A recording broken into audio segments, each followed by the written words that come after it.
ఇక ఎన్నికలు వచ్చిన ప్రతిసారి అబద్ధపు హామీలు ఇవ్వటం చంద్రబాబుకు అలవాటైపోయిందన్నారు మాజీ మంత్రి పేర్ని నాని. పేదలకు 3 సెంట్ల భూమి ఇస్తామన్న హామీని తుంగలో తొక్కారన్నారు. 5 ఏళ్ల కాలంలో వైఎస్ జగన్మోహన్ రెడ్డి 10,000 కోట్లతో రాష్ట్ర వ్యాప్తంగా 31 లక్షల మందికి సొంతింటి కలను నెరవేర్చారన్నారు పేర్ని నాని. జగనన్న కాలనీలోని పేదలకు చేయూత ఇవ్వాల్సిన కూటమి ప్రభుత్వం వారిని ఇబ్బందులకు గురిచేస్తోందన్నారు. జగనన్న కాలనీలోని ట్రాన్స్ఫార్మర్లను బండారు ఎమ్మెల్యే తరలించడాన్ని తప్పుపట్టారాయన. ఇక మచిలీపట్నం నవీన్ మిట్టల్ కాలనీ కరగ్రహారం జగనన్న లేఅవుట్లను వైఎస్ఆర్సీపీ నాయకులతో కలిసి పరిశీలించారు పేర్ని నాని.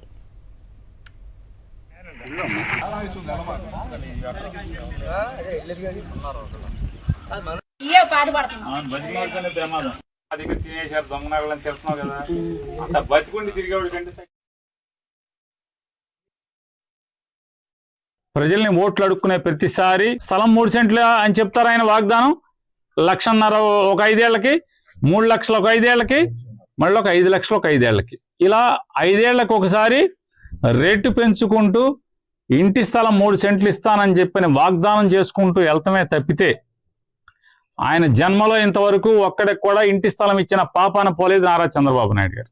జగన్మోహన్ రెడ్డి గారు 2019 నుంచి 24 మధ్యలో జగనన్న కాలనీల పేరుతో ఆయన 10,000 కోట్ల రూపాయల పైచిలకు ప్రజాధనాన్ని వెచ్చించి ఊరు పక్కనే స్థలాలు ఇవ్వటం జరిగింది. దానిలో భాగంగా మచిలీపట్నం నగరం ఒక్క దాంట్లోనే 19,302 మందికి నిరుపేదలకి ఇళ్ల స్థలాలు ఇవ్వటం జరిగింది. సబ్స్టేషన్ నిర్మాణమే కాకుండా చుట్టూ అన్ని ట్రాన్స్ఫార్మర్లు వేస్తే మా దిక్కుమాలిన ఎమ్మెల్యే గారు ఇక్కడ ఒక ఆయన ఉన్నాడు.